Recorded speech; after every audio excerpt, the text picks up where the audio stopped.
কসবার ধর্ষণ কাণ্ডে উত্তাল রাজ্য রাজনীতি। বিজেপির রাজ্য সভাপতি সুকান্ত মজুমদার সহ একাধিক নেতা ইতিমধ্যেই এই ঘটনার প্রতিবাদ জানাতে গিয়ে গ্রেফতার হয়েছেন।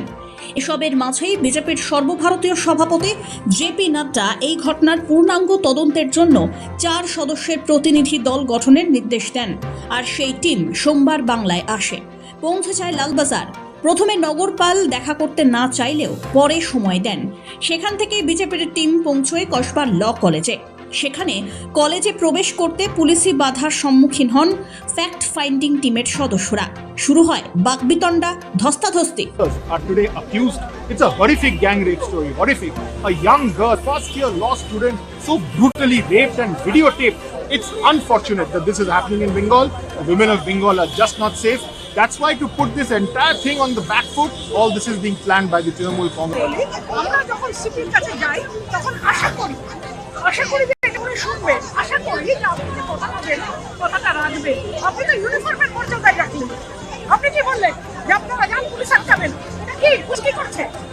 এদিকে সোমবার দুপুরবেলায় বিজেপির টিম কলেজে পৌঁছতেই বিজেপির ছাত্র মোর্চার বহু সদস্য কলেজের সামনে ছিলেন। একই সময় গেটে পৌঁছে রাত দখল মঞ্চের রিমঝিম সিংহ সহ অন্যান্য সদস্যরাও পৌঁছে যান। বিজেপির ফ্যাক্ট ফাইন্ডিং টিম কলেজে ঢোকার চেষ্টা করলে পরিস্থিতি উত্তপ্ত হয়ে ওঠে।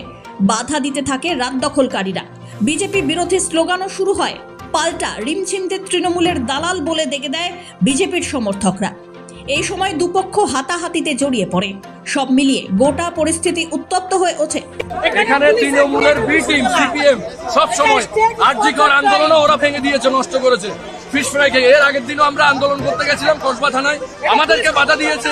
সেখানে সিপিএম কে এইভাবে মাইক টাইক নিয়ে এখানে মাইকের পারমিশন কে দিয়ে? কসবা কলেজের ঘটনা নিয়ে বিরোধী দলগুলি যখন সরব, তখন শাসক দল তৃণমূল কংগ্রেস এই ঘটনাকে কেন্দ্র করে বিজেপিকে রাজনীতিকরণের অভিযোগ তুলছে। বিজেপি একটা ফ্যাক্ট ফাইন্ডিং টিম বলে কয়েকজন রাজনৈতিক পর্যটককে বাংলায়, এর কোনো গুরুত্ব নেই এই কারণে।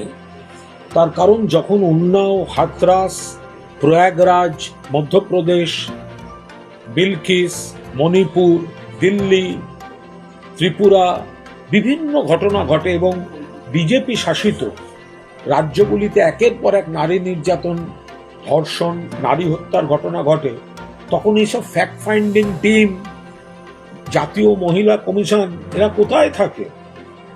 দ্বীপ থেকে নিরাপদ মহিলাদের জন্য সামাজিক কোনো বিচ্ছিন্ন অপরাধ? আইন কলেজে আইনেরই ছাত্রীকে গণধর্ষণ, আইনেরই ছাত্রদের।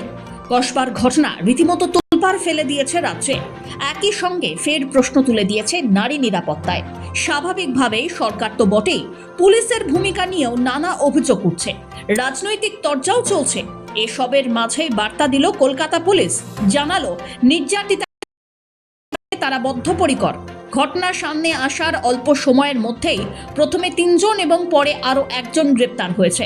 খোদ তৃণমূলের তরফ থেকে সাংবাদিক বৈঠক করে পুলিশি ভূমিকার ভূয়সী প্রশংসা করা হয়। দাবি করা হয় 12 ঘন্টার মধ্যেই অ্যাকশন নিয়েছে তারা। সোমবার সোশ্যাল মিডিয়ায় পোস্ট করে সেই বার্তা দিয়ে দ্রুত বিচারের আশ্বাস দিল কলকাতা পুলিশ। কি পদক্ষেপ ইতিমধ্যে নেওয়া হয়েছে তাও বিস্তারিতভাবে জানিয়েছে তারা। সৌভিক সান্যালের রিপোর্ট, সময়, কলকাতা।